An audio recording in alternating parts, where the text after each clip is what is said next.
Hello guys, आज के lecture में आप सभी का स्वागत है। कल का जो सोवियत दो ध्रुवीय विश्व के विघटन के बारे में हमने शॉर्ट नोट्स पढ़े थे जो एनसीईआरटी से हमने बनाए थे, तो उसका थोड़ा सा पार्ट हमारा बच गया था जो हम आज रीड करने वाले हैं और कल के लेक्चर में एनसीईआरटी को कवर करने वाले हैं। ठीक है, तो कल हमने सोवियत संघ के बारे में भी पढ़ा था कि सोवियत संघ के कितने गणराज्यों से मिलकर बना है और कितने उसके सैटेलाइट देश हैं और उसका उदय कब हुआ था। ठीक है, और किन किन देशों पे संधि पर हस्ताक्षर किए थे।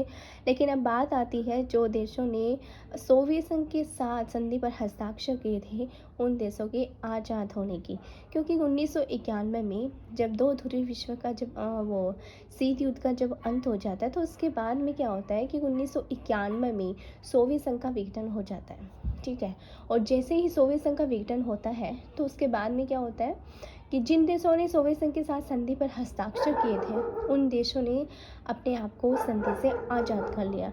और उन देशों का ये भी कहना है कि सोवियत संघ के साथ संधि करने के पीछे हमारा मेन मकसद जो था वो सिर्फ अमेरिका को दिखाने के लिए था। सोवियत संघ के विघटन के बाद कुछ ऐसे भी देश हैं जो क्या हुआ, 1 से 2 या फिर 7 देशों में डिवाइड हो चुके हैं।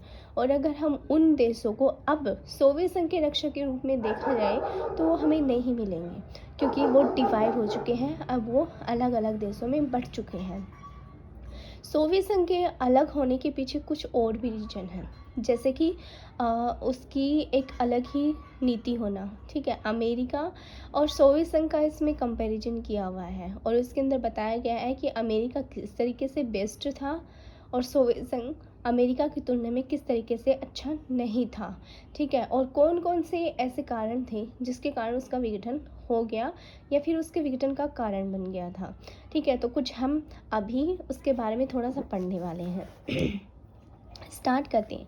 सोवियत संघ के विघटन के बाद बेलारूस, यूक्रेन, रूस ने सोवियत संघ के साथ जो संधि पर हस्ताक्षर किए थे उससे अपने आप को आज़ाद कर लिया। ठीक है, तो कौन से देश थे? बेलारूस, यूक्रेन और रूस। ये देश थे जो सोवियत संघ के 1991 में विघटन के बाद अपने आप को सोवियत संघ की संधि से आज़ाद कर लिया था। ठीक है, उसके बाद आती है स्वतंत्र देशों का राष्ट्रकुल, जिसको इंग्लिश में हम CIS शॉर्ट फॉर्म में बोलते हैं। CIS का मतलब होता है कॉमनवेल्थ ऑफ इंडिपेंडेंट स्टेट। ठीक है, इसके अंदर 12 देश शामिल थे। 3 देश ऐसे थे जिसने यूरोप के साथ क्या किया था, यूरोप के साथ जुड़ गए थे उसकी संधि के साथ। ठीक है, और स्वतंत्रता की घोषणा किसने की थी? सोवियत संघ से। सबसे पहले एस्टोनिया, लातविया और लिथुआनिया। ठीक है, और इन्होंने खुलकर बोल दिया था कि हमारा सोवियत संघ के साथ संधि पे हस्ताक्षर करने का जो मेन मकसद था वो सिर्फ अमेरिका को दिखाने के लिए था। उन्होंने अपनी इच्छा से ऐसा कुछ भी नहीं किया। ठीक है, तो इसके बाद हम देख लेते हैं कि ये चेकोस्लोवाकिया जो है USSR, इनकी सोवियत संघ का जब विघटन हो गया था तो इसके बाद ये 2 भागों में डिवाइड हो चुका था। 2 भाग कौन से हैं? चेक गणराज्य और स्लोवाकिया। ठीक है, तो ये 2 भागों में बढ़ चुका था। इसके साथ ही दूसरा एक और देश है यूगोस्लाविया, ये 7 देशों में बढ़ चुका है। अगर सोवियत संघ के नक्शे में अगर हम देखेंगे तो ये हमें अब यूगोस्लाविया या चेकोस्लोवाकिया के रूप में नहीं मिलने वाला है। इसके बाद इसमें क्या है, सोवियत संघ की प्रणाली क्या थी? ठीक है, सबसे पहले मोस्ट ये है कि इसमें विचारधारा से डायरेक्ट पूछा जाता है। तो सोवियत संघ की जो प्रणाली है, सोवियत संघ की जो विचारधारा थी वो समाजवाद और साम्यवादी थी। ठीक है, और अब इसने क्या बोला है कि समाजवाद के आदर्श पर आधारित समता मूलक समाज के निर्माण की शासन व्यवस्था। ठीक है, तो इसकी व्यवस्था के बारे में हम कुछ देख लेते हैं। इसमें कंपैरिजन की जा रही है अमेरिका के साथ कि अमेरिका ने अपने नागरिकों को कौन सी सुविधा दी थी और सोवियत संघ उससे पीछे कैसे रह गया था। तो सोवियत संघ की विशेषता क्या थी कि यह हमेशा अमेरिका का विरोधी था। ठीक है, सोवियत संघ जो था इसकी विचारधारा क्या थी? समाजवादी और साम्यवादी। लेकिन अमेरिका की विचारधारा थी पूंजीवादी, लोकतंत्र और उदारवादी। तो पूंजीवादी यानी कि अमेरिका, व्यवस्था विरोधी, जन कल्याण पर बल। ठीक है, तो इसने जन कल्याण पर भी बल दिया। किसने? सोवियत संघ ने। विरोधी किसका था? अमेरिका का। ठीक है, ये इसकी विशेषता थी। उसके बाद सामाजिक समानता पर आधारित था। नेक्स्ट है एक ही राजनीतिक पार्टी का दबाव था। ठीक है, मतलब जो कुछ भी होता था ना उस पार्टी के थ्रू ही होता था। उसके बाद है नियोजित अर्थव्यवस्था, जो राज्य के नियंत्रण में थी। कुछ भी किया जाता था तो वो सब कुछ किसके, राज्य के ही कंट्रोल में था, उसके ही हाथों में था। आम नागरिक जो थे उनकी इच्छा का कोई मतलब नहीं था। नेक्स्ट है कि न्यूनतम जीवन स्तर की व्यवस्था थी। जो सोवियत संघ के जो नागरिक थे उनको इतनी व्यवस्था ये प्रोवाइड करवाता था कि वो आसानी से अपना जीवन यापन कर सके, उन्हें किसी तरह की कोई मुसीबत नहीं आती थी। ठीक है, और उन सबको रोजगार की गारंटी थी। कोई भी ऐसा नागरिक नहीं था जिसके पास रोजगार ना हो।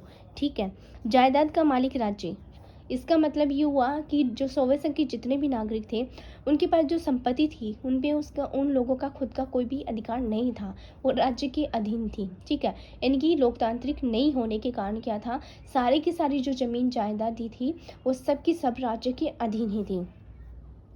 उत्पाद के साधनों पर राज्य का नियंत्रण था।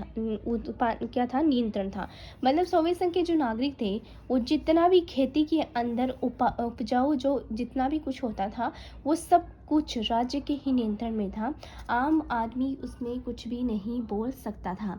नेक्स्ट आता है कि इसके दोष क्या थे। ठीक है, औद्योगिक वस्तुओं की गुणवत्ता पश्चिमी देशों से कम थी। देखो इसमें डायरेक्टली पश्चिमी पूर्वी इस तरीके से लिखा आता है, तो हमें मोस्ट इम्पोर्टेंट एक तो लाइन याद करनी होगी कि कौन सा देश पश्चिमी है और कौन सा पूर्वी है। ठीक है, आज भी जब हम न्यूज़पेपर पढ़ते हैं तो जैसे कि तो पेपर में क्या लिखा होता है कि पश्चिमी देश पूर्वी देश के बीच में युद्ध छिड़ा। ठीक है, पश्चिमी देश में ये देश, पूर्वी देश में, तो हमें वो समझना होगा। ठीक है, तो पश्चिमी का मतलब ये अमेरिका की बात कर रहा है, तो जो सोवियत संघ था वो पूर्वी देश था। ठीक है, और पूर्वी देश तो जो था वो पश्चिमी देश, इनकी पश्चिमी देश की जो औद्योगिक वस्तु की जो गुणवत्ता थी वो पूर्वी देश से अच्छी थी। ठीक है, कंपेरिजन अगर की जाए दोनों देशों के बीच में, तो जो पश्चिमी देश यानी कि अमेरिका था उसकी औद्योगिक वस्तुओं की गुणवत्ता बहुत अच्छी थी।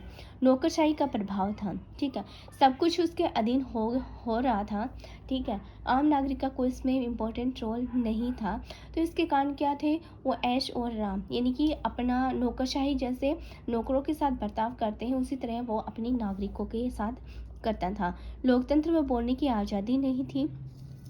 सोवियत संघ के जो नागरिक आम इंसान थे वो अपनी इच्छा प्रकट नहीं कर सकते थे।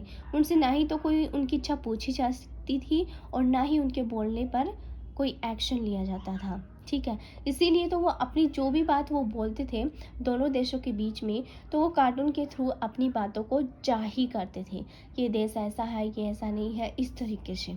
ठीक है, एक ही पार्टी का शासन था उस पर। गणराज्यों की संस्कृति व सभ्यता पर रूस का हस्तक्षेप था। ठीक है, पश्चिमी देशों की तुलना में कमज़ोर प्रौद्योगिकी यानी कि साइंटिस्ट जो जितने भी थे इन सब में अमेरिका से ही पीछे था। ठीक है, कि अमेरिका के पास जितने साधन थे उतने साधन रूस के पास नहीं थे, सॉफ्टवेयर में, प्रौद्योगिकी में, इन सब में। ठीक है, अब नेक्स्ट आता है जनता की राजनीतिक व आर्थिक आकांक्षाओं का पूरा न कर पाना। जो सोवियत संघ था वो क्या था, अपने आम नागरिकों की जो राजनीतिक और आर्थिक व्यवस्था थी या फिर जो आकांक्षाएं थी उनको वो पूरा नहीं कर सकता था। ये उसकी सबसे बड़ी कमज़ोरी थी। ठीक है, अब क्या था, उन सोवियत संघ अपने नागरिकों को सारी व्यवस्था प्रोवाइड करवाता था लेकिन बहुत सारी कमियां थी। ठीक है, सबसे बड़ी कमी थी कि उनकी इच्छाएं नहीं पूछी जाती थी, उनकी ज़मीन जायदाद पर उनका खुद का कोई भी आधिपत्य नहीं था। जितनी भी जैसे कृषि वगैरह जो भी करते थे उन पर भी उनका कोई भी नियंत्रण नहीं था। जितनी कृषि करते थे सारी की सारी सोवियत संघ के राज्य के अंडर में थी। ठीक है, और उनको अपनी इच्छा के अनुसार जो भी देते थे उसी पर उसको जीवन यापन करना पड़ता था। मतलब एक तरीके से उनका रोजगार था। ठीक है, मेहनत वो करते थे, जमीन भी उनकी खुद की थी लेकिन वो जमीन भी किसके, सोवियत संघ के राज्य के अधीन ही थी। ठीक है, तो इस तरीके से सोवियत संघ में काफ़ी कमियां भी थी और उसमें खूबियां भी थी। ठीक है, लेकिन कमियां ज़्यादा होने के कारण क्या हुआ था, वो अपने ही विघटन का कारण बन गया था। तो ये हमने शॉर्ट जो इम्पोर्टेंट थे उसके बारे में हमने पढ़ा है। मोस्ट इम्पोर्टेंट, चेकोस्लोवाकिया यूएसएस के विघटन के बाद 2 भागों में बट गया था, चेक प्लस स्लोवाकिया। ठीक है, और उसके बाद यूगोस्लाविया जो है 7 देशों के अंदर डिवाइड हो चुका है। इन सबको हम दोनों देशों का अगर हम सोवियत संघ के नक्शे में देखेंगे तो हमें ये इन नामों से नहीं मिलने वाले हैं क्योंकि इनके नाम चेंज हो चुकी हैं। 3 देश ऐसे कौन से थे जिन्होंने सोवियत संघ के विघटन के बाद अपने आप को सोवियत संघ की संधि से आज़ाद कर लिया था? 3 देश थे, एस्टोनिया, सबसे पहले एस्टोनिया ने, फिर लातविया ने, फिर लिथुनिया ने, ठीक है। और यही 3 देश थे जिन्होंने यूरोप के साथ जुड़ के यूरोप की संधि में हस्ताक्षर किए थे। तो मोस्ट इम्पोर्टेंट है ये। और 3 ऐसे बेलारूस और यूक्रेन ने भी क्या किया था, उस संधि से अपने आप को आज़ाद कर लिया था। CIS की फुल फॉर्म क्या है? कॉमनवेल्थ ऑफ इंडिपेंडेंट स्टेट, ठीक है। और CIS हिंदी में क्या है? स्वतंत्र देशों का राष्ट्रकुल। तो इस पे क्वेश्चन ये भी है कि स्वतंत्र देशों का राष्ट्रकुल जो है कितने देशों से मिलके बना है? तो वो 12 देशों से मिलके बना है। इसकी फुल फॉर्म क्या है? मोस्ट इम्पोर्टेंट है कि इसकी विशेषता क्या है, ठीक है, इसके दोष क्या हैं। तो आई थिंक आज आपको सोवियत संघ के बारे में, उसकी विशेषता और विघटन के बारे में पता चला होगा। कितने गणराज्यों से मिलके बना है, कितने इसके सैटेलाइट देश थे, कब इसका उदय हुआ था, ठीक है। और 1991 में इसका विघटन हुआ था, शीत युद्ध के दौर के पश्चात, ठीक है। तो हाँ, आई होप आपको अच्छे से समझ में आया होगा। कल के लेक्चर में हम NCERT से रीड करेंगे तो एकदम से अच्छे से हमारे माइंड में उतर जाएगा। सो आज का लेक्चर हम यहीं ख़त्म करते हैं। Thank you so much and thank you guys.